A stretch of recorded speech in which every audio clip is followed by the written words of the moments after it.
More than 200 years ago, Americans fought a revolution against big government.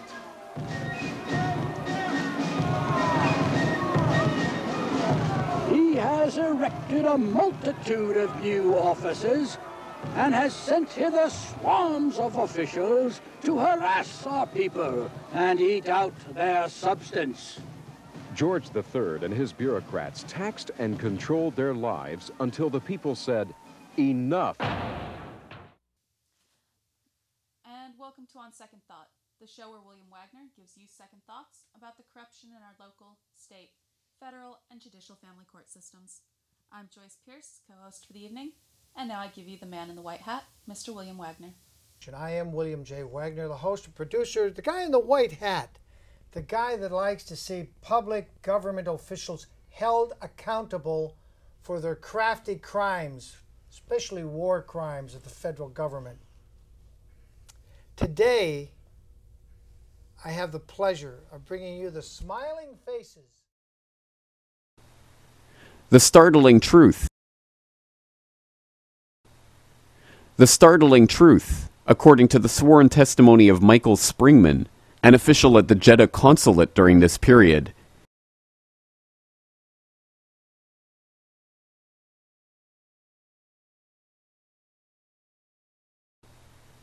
The startling truth, according to the sworn testimony of Michael Springman, an official at the Jeddah consulate during this period, is that not only was the CIA providing training to bin Laden and his operatives, but that bin Laden was, in fact, a CIA asset, and the agency was rubber-stamping visas for his operatives to go to the U.S. for training.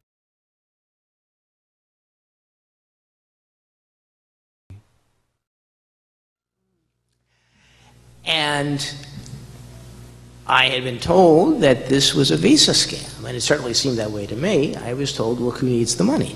And the price supposedly for these visas was $2,500. And it was, the king's barber servant to get a visa. Freres was seen filling out visa applications for people in the consulate. It was just absolutely incomprehensible to me. And people I talked to who had been there really didn't want to say much more about it. And it wasn't until I was out of the Foreign Service, when my appointment had been terminated for unspecified reasons, that I learned from three good sources. Joe Trento, the journalist, a fellow attached to a university in Washington, D.C., and a guy with expert knowledge on the Middle East who had worked for a government agency. They said, it's very simple.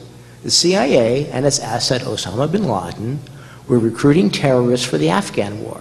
They were sending them to the United States for training, for rewards, for whatever purpose, and then sending them on to Afghanistan. And most likely, the problems they had with the liquor at the consulate, large amounts of it disappearing, it being sold at very high markups, and so forth, was being used to fund this.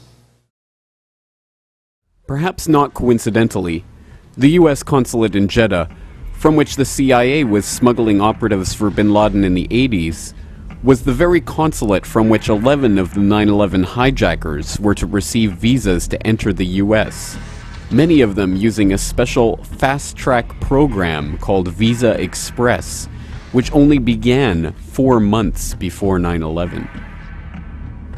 Likewise, evidence links the CIA and bin Laden through arms sales. The suggestion that bin Laden was a customer for CIA arms has been repeated by Der Spiegel, BBC, and many other mainstream media sources. But in Simon Reeve's 1999 book, The New Jackals, one CIA source is quoted as saying that U.S. agents armed bin Laden's men by letting him pay rock-bottom prices for basic weapons. Incredibly, the funding for the Afghan operation also connects the U.S. to Osama. The U.S. provided the funding for the operation to the ISI, the Pakistani Inter-Services Intelligence, which worked closely with the CIA. In turn, the ISI, in cooperation with the CIA, distributed these funds to the Afghan Mujahideen through a front organization known as MAK, or the Bureau of Services, and one of the key men involved in arranging the finances of MAK, Osama bin Laden. After the Soviet withdrawal, Osama would take control of the organization, and it would become the base of what we now know as Al-Qaeda. In fact, the CIA, through their Pakistani proxies in the ISI, not only funded, armed, and trained Osama bin Laden, but helped spur poppy cultivation to record levels in Afghanistan in an attempt to get the Soviet troops addicted to heroin. And they created the Taliban, the hardline fundamentalist group that would take control of Afghanistan after the Soviets withdrew.